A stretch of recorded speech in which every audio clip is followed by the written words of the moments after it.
তথ্য সন্ত্রাস এই কথাটির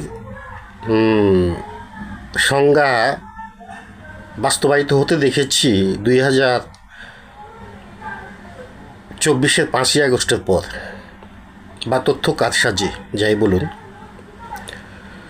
2024-এর 5ই আগস্টের আগ পর্যন্ত, দুপুর 5ই আগস্টের বেলা 2টার আগ পর্যন্ত বেসরকারি টিভি চ্যানেলগুলোতে দেখেছিলাম জননেত্রী শেখ হাসিনাকে যথাযোগ্য সম্মানের সাথে উপস্থাপন করতে, সম্মান প্রদর্শন করতে। 5ই আগস্টের পর একদিন 6ই আগস্টে পেশাগত কাজে ডক্টর চেম্বারে অবস্থান করছিলাম। সেখানে হঠাৎ একটি প্রসিদ্ধ টিভি চ্যানেলের একটা প্রতিবেদন দেখছিলাম।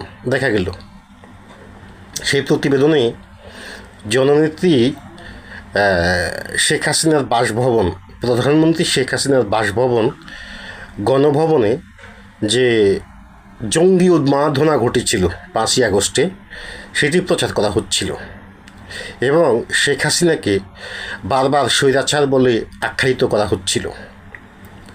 তারপর সংবাদেও কয়েকবার শুনলাম শেখ হাসিনাকে বারবার স্বৈরাচার বলে আখ্যায়িত করে সংবাদ পরিবেশন করছে এই মিডিয়াগুলোই, যে মিডিয়াগুলো ক্ষমতায় থাকাকালে শেখ হাসিনাকে তোষামোদ করতে সব রকম মেধা খাটিয়ে, তাদের প্রজ্ঞা খাটিয়ে শেখ হাসিনাকে তোষামোদ করে যেত। কিন্তু 5ই আগস্টের বেলা 2টার পরে তাদের ভোল পাল্টে গেল, তাদের সুর পাল্টে গেল। এই প্রসঙ্গে একজন টিভি সাংবাদিকের সাথে কথা বলেছিলাম। তিনি আমাকে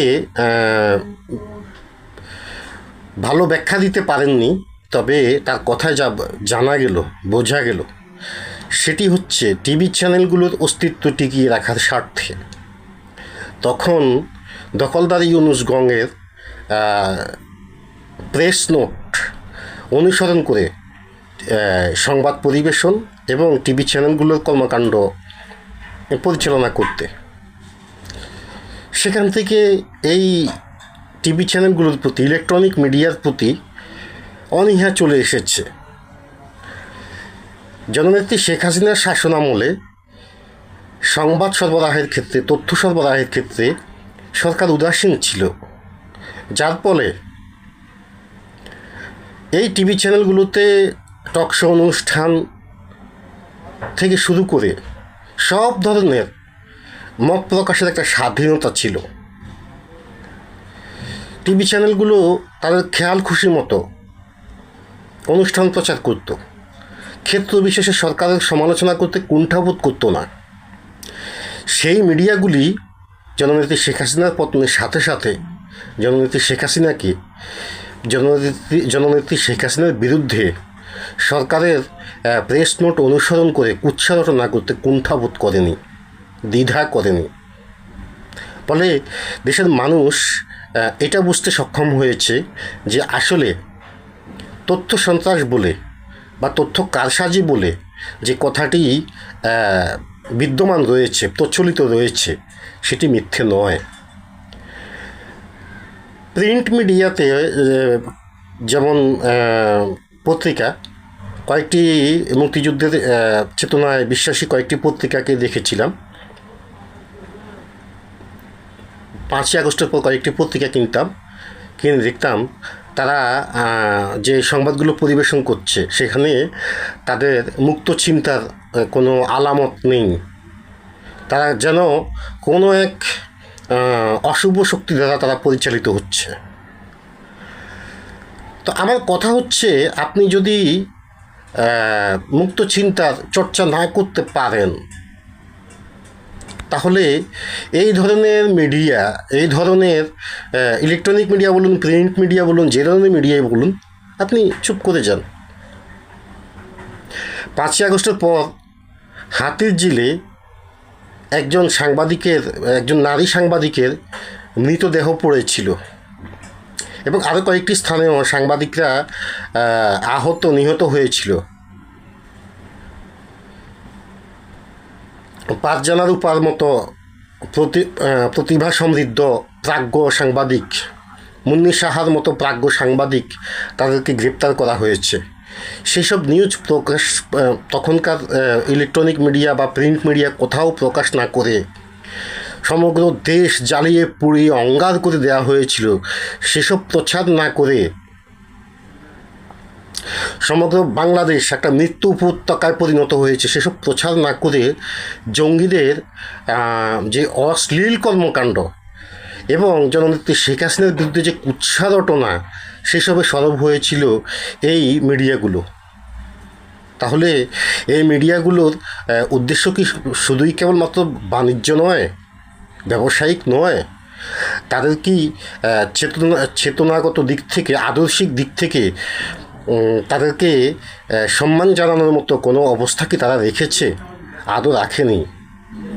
ফলে ইলেকট্রনিক মিডিয়া বলুন, প্রিন্ট মিডিয়া বলুন, মিডিয়ার প্রতি এক ধরনের অনীহা চলে এসেছে দেশের মানুষের। এদের প্রতি আর আস্থার কিছু নেই। যা হোক, আজকে দেখা গেল ইন্ডিপেন্ডেন্ট টিভিতে, সাধারণত টিভি দেখি না, ডক্টর চেম্বারগুলোতে যখন অবস্থান করি তখন দেখি সেখানে হয়তো ভারতীয় স্টার টিভি চলে, ভারতীয় যে সিরিয়ালগুলি চলতে দেখা যায়, নতুবা রেসলিং খেলা চলতে দেখা যায়। তো সেসবে আমার কোনো আগ্রহ নেই, অথবা ক্রিকেট খেলা, ফুটবল খেলা এসব চলতে দেখা যায়। খুব একটা সংবাদ কেউ দেখে না। আজকে দেখতে পেলাম ইন্ডিপেন্ডেন্ট টিভিতে হঠাৎ করে জননেত্রী শেখ হাসিনার ছবি ভেসে উঠলো। তো আমি একটু কৌতূহলী হয়ে তাকালাম, কী ব্যাপার যে হঠাৎ করে এই সময় জননেত্রী শেখ হাসিনার ছবি। নিচে ক্যাপশনে লেখা, শেখ হাসিনার বক্তব্যের কোনো ভিডিও, অডিও যে প্রকাশ করবে তার বিরুদ্ধে আইনানুগ ব্যবস্থা নেওয়া হবে। বিষয়টা আমার কাছে হাস্যকর মনে হচ্ছে, একটু হাস্যকরই বটে। হাস্যকর এজন্য, শেখ হাসিনা যেভাবে দখলদারি ইউনূস গং থেকে শুরু করে বর্তমান তারেক সরকার পর্যন্ত শেখ হাসিনার বিরুদ্ধে কুৎসা রটনা করে যেভাবে এই কথাটা, এই মতবাদটা প্রতিষ্ঠা করার চেষ্টা করছে যে শেখ হাসিনা বাংলাদেশের রাজনীতির জন্য, বাংলাদেশের জন্য, এই ভূখণ্ডের জন্য একটা অপাংতেয় বিষয়, একজন পরিত্যাজ্য ব্যক্তি। তাই যদি হয়ে থাকে, সেই অপাংতেয় ব্যক্তির, সেই পরিত্যাজ্য মানুষের একটা বক্তৃতা প্রচার হবে, প্রকাশ হবে, সেখানে সরকার এত কঠোর অবস্থান কেন নিচ্ছে? তারেকের মিডিয়া উইংয়ের তারেকের তথ্য উপদেষ্টাকে দেখলাম, তিনি সংবাদ সম্মেলন করে বলছেন শেখ হাসিনার বক্তব্য প্রচার করলে তার বিরুদ্ধে প্রশাসনিক ব্যবস্থা নেওয়া হবে। এবং এও প্রকাশ করছে, ভারত সরকার বলেছে, ভারতের সরকারের একজন মুখপাত্র বলছেন যে শেখ হাসিনার বক্তৃতা বেসরকারি কোনো সংস্থা প্রচার করবে, এ বিষয়ে সরকারের কোনো সম্পৃক্ততা নেই। তো ভারত সরকার কি বললো না বললো একজন অপাংতেয় ব্যক্তির বিষয়ে, সে বিষয়ে বাংলাদেশ সরকারের এত কৌতূহল কেন? যেখানে জননেত্রী শেখ হাসিনাকে বারবার অপাংতেয়, পরিত্যাজ্য বলে মত প্রতিষ্ঠার সব রকম চেষ্টা চালানো হচ্ছে। বিষয়টা কী দাঁড়ালো? শেখ হাসিনা বক্তৃতা করবেন, এটা যারা জানে না, এই নিষেধাজ্ঞার মধ্য দিয়ে তারাও জেনে গেল। তাদের রাজনৈতিক প্রজ্ঞা, তাদের রাজনৈতিক দূরদৃষ্টি যে কতটা কাঁচা, সেটা বেশ আমার কাছে একটু ভাববার মতো ব্যাপার বলে মনে হচ্ছে। ধন্যবাদ সকলকে।